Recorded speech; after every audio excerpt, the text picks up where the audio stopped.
Nongeye kubaramutsa ntore z'Imana, amahoro y'Imana nakomeze kubana namwe.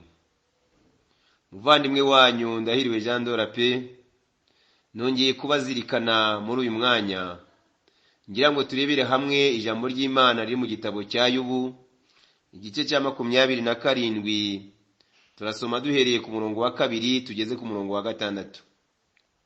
Haranditse ngo, ndarahira Imana ihoraho ariyo yanyimye ibyari binkwiriye, nishobora byose yababazaga ubugingo bwanjye. Ubugingo bwanjye buracyari buzima, kandi umwuka w'Imana niwe utuma mpumeka.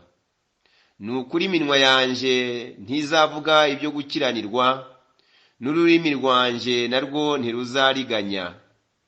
Ntibikabeho yuko nabemerera ngo muvuze ibitunganye, kugeza ubwo nzapfa sinzikuraho kuba inyangamugayo.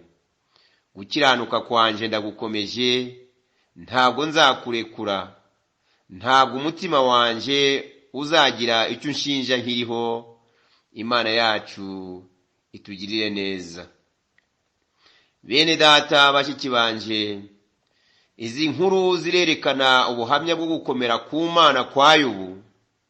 Mu makuba menshi yahuye nayo yashakaga kumutembana, nk'uko byari mu mugambi wa Satani wabimutezaga. Inkuru za Yubu zivuga amakuba akaze yahuye nayo, abantu benshi barazizi, ku buryo abazumva bose bumva ari ibintu byo kutihanganirwa, ariko Yubu we yarabyihanganiye nk'uko ibyanditswe byera bibigaragaza.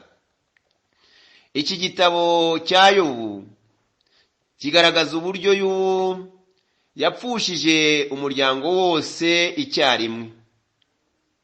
Ubutunzi nabwo bugendera rimwe. Umwanzi wabikoraga abamuteje indwara ikomeye, ku buryo nawe ubwe ntacyo yari akimariye. Umugore yishakiye yari asigaranye, nawe aramutererana.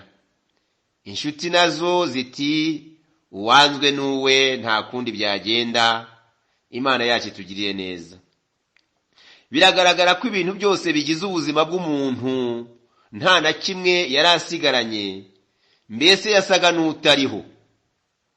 Ibi byose rero byagombaga gutuma Yobu abona ko ari ntaho asigaye, maze agacika intege akareka Imana, nk'uko umwanzi wabimutezaga yashakaga, cyane ko ari nayo nama umugore we yamugiraga, ashaka kumuhwanyiriza mu kuva mu Mana.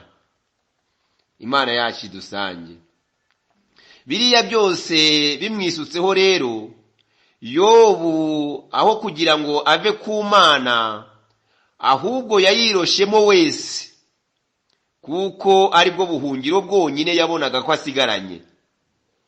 Niko rero guhamya muri ariya magambo twasomye agira ati, ndarahira Imana ihoraho ariyo yanyimye ibyari binkwiriye.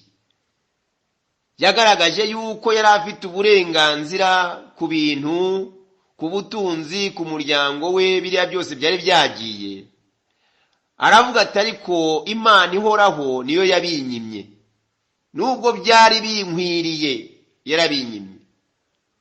Ndarahira Imana ihoraho ariyo yanyimye ibyari binkwiriye, nishobora byose isigaye ibabaza ubuzima bwanje. Ariko nubwo bimeze bityo, ubugingo bwanje bwo buracyari buzima, kandi umwuka w'Imana na n'uyu mwanya niwe utuma mpumeka. Ati nukuri iminwa yanjye ntizavuga ibyo gukiranirwa, nubwo mbabazwa, nubwo nduhijwe, nubwo Imana itari kugerura ngo indenganure, ururimi rwanjye narwo ntiruzariganya. Ati kugeza ubwo nzapfa sinzikuraho kuba inyangamugayo. Gukiranuka kwanje ndagukomeje, ntabwo nzakurekura. Ntabwo mbasha gukambya impanga ngo nivumburire Imana. Ntabwo umutima wanjye uzagira icyo unshinja nkiriho. Niba Imana ingerageje bene aka kageni, nanje ndanesheje. Imana yacu tugirire neza. Bene data bashiki banje, umuntu nahura n'amakuba akadohoka akareka Imana, uzamenye yuko ntayo yigeze amenya. Umuntu nakubwira ngo ibibazo byamukuye mu gakiza, azaba ari ntako yigeze. Icyerekana ko umuntu yatunze agakiza, amakuba niyo abigaragaza. Uburyo umuntu akakarwanaho mu kaga mu makuba, akakubanara hejuru ngo ayo makuba atagahitana, nibwo buryo umuntu agaragariramo ko yagatunze. Urugero ndabaha, urugero rwiza ni uru nguru.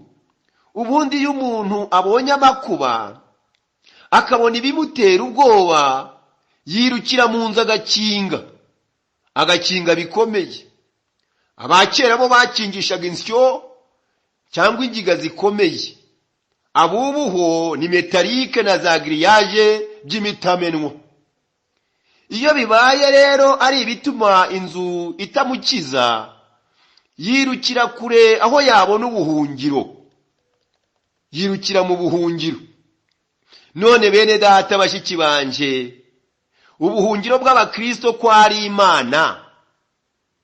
Umuntu wavuga ngo ibikomeye byamukuye mu Mana bimuvana mu buhungiro, murumva ikinyoma yabasandaje aho ngaho? Amakuba akura umuntu mu buhungiro, cyangwa ahubwo abumuhezamo? Imana yacu idutere gutekereza bene data. Ibiteye ubwoba, ibikomeye cyane, ko bitera umuntu kwihina mu buhungiro, bimukuramo. Barabesha ikindi rero, icyo kiranyagisha. Cyonyine kirahagije ngo kibanyagisha ubugingo, hatiriwe hashakishwa n'ibindi.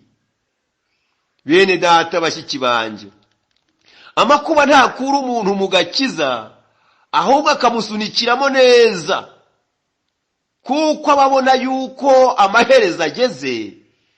Kandi ijambo ry'Imana rikaba rivuga ngo iyo amaherezo ageze, nta handi abantu bagomba gushakira keretse kubura amaso bakareba mu ijuru ku Mana, bagashinganisha ubugingo bwabo mu maboko ya Nyagasani, kuko baba babona nta yandi mahitamo, nta bundi buzima, ahubwo ko amaherezo abasatiriye.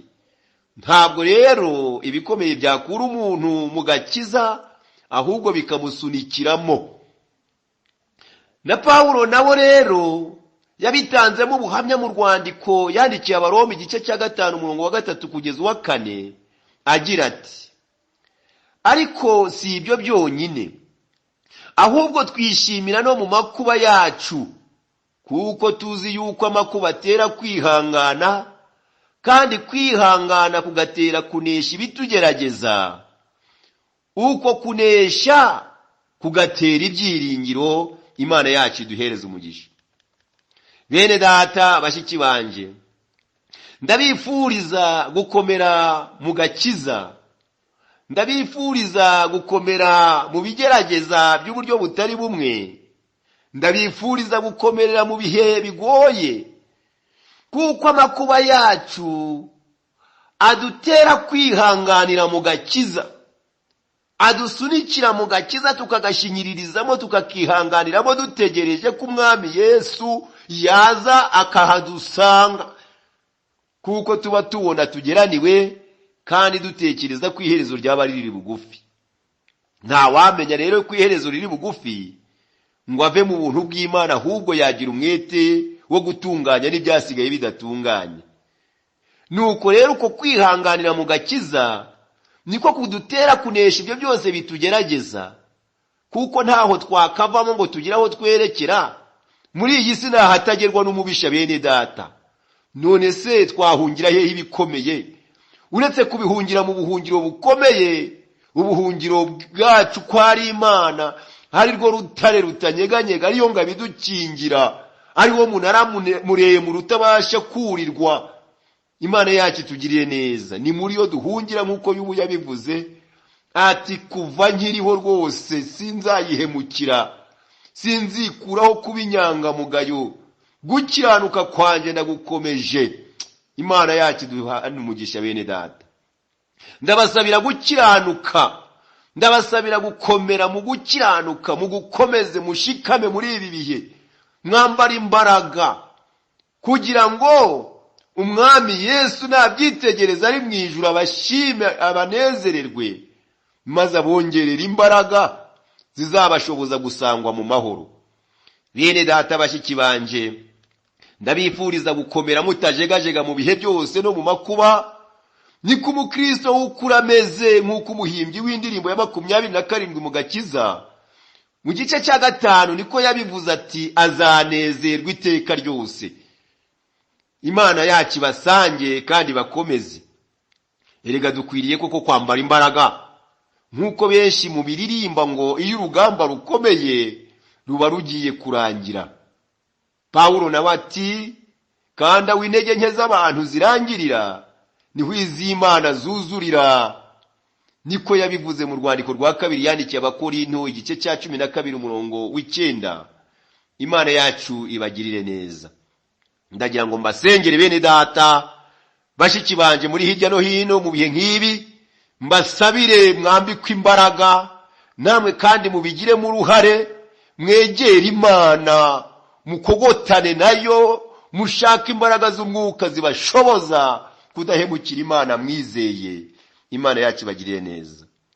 Mana yerase umwami Yesu, itorero ryawe muri iki gihe cya none cyo gusoza urugendo rikeneye imbaraga zirishoboza kugira ngo mwami Imana yacu zihagarare muri iyi minsi ya nyuma zidacogoye. Intore zawe zihagarare muri iyi minsi ya nyuma zidacogoye. Mwami Imana yacu, abagabo wahamagaye, abagore n'abakobwa n'abasore ndetse n'abana batoya, muri iyi minsi bakeneye imbaraga zibashoboza kugira ngo be gucogora. Bakomereze mu gakiza, ubambikiremo imbaraga. Umwanzi ubahiga bashaka babure, ahubwo ububarare hejuru nk'uko ibundikira abashwi bayo. Mwami Imana yacu, babambeho amahema. Umurimo wawe watangiye uzawurangize nta n'umwe ugucitse. Ubakomereze mu buntu bwawe hatazagira n'umwe ugucika, kuko mwami Imana yacu watuguze amaraso y'igiciro kitabasha kugereranywa. Itorero ryawe rirengere, kuko wahamije yuko uryubatse ku rutare, bityo amarembo y'ikuzimu ntarinyeganyeze. Urakoze kuko ubyumvise.